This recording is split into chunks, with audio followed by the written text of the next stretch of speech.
বাংলা চলচ্চিত্রে স্বপ্নের নায়ক সালমান শাহ মৃত্যুর ২৯ বছর পরও যার জনপ্রিয়তায় ভাটা পড়েনি বিন্দু মাত্র। ভক্তদের ভালোবাসাকে সবসময় গুরুত্ব দিতেন এই নায়ক। ব্যস্ততার মাঝেও ভক্তদের চিঠির জবাব দিতে ভুলতেন না তিনি। ১৯৯৫ সালে এক ভক্তকে লেখা সালমান শাহর হাতে লেখা একটি চিঠি এখনও তার ভক্তদের কাছে আবেগের স্মারক। কি লিখেছিলেন সেই চিঠিতে? চিঠির শুরুতেই ভক্তকে ভালোবাসা ও স্নেহাশিস জানান সালমান শাহ। দেরিতে উত্তর দেওয়ার জন্য দুঃখ প্রকাশ করে লেখেন, ভক্তদের ভালোবাসাই তার কাজের প্রেরণা। তাদের এই ভালোবাসা মৃত্যু তার সঙ্গে থাকার জন্য সৃষ্টিকর্তার কাছে দোয়া করেন তিনি।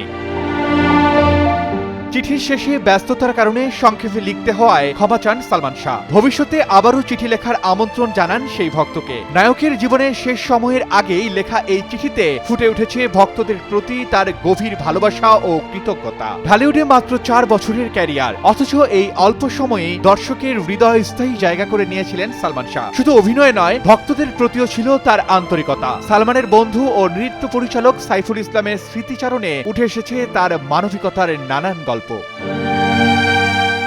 সাইফুল ইসলামের ভাষ্য অনুযায়ী, অসহায় মানুষের পাশে দাঁড়াতে কখনো কার্পণ্য করতেন না সালমান। এক ভক্ত শুধু প্রিয় নায়ককে একবার দেখার জন্য গ্রাম থেকে ঢাকায় এসে ১২ দিন রিকশা চালিয়েছিলেন। বিষয়টি জানার পর সেই ভক্তকে নিয়ে পিৎজা খেতে যান সালমান। পরে তাকে ২,০০০ টাকা দিয়ে পড়াশোনায় মনোযোগ দেওয়ার পরামর্শ দেন।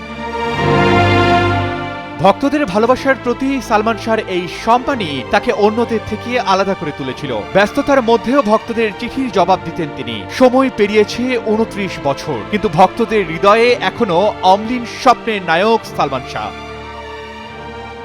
Desk report, Daily star.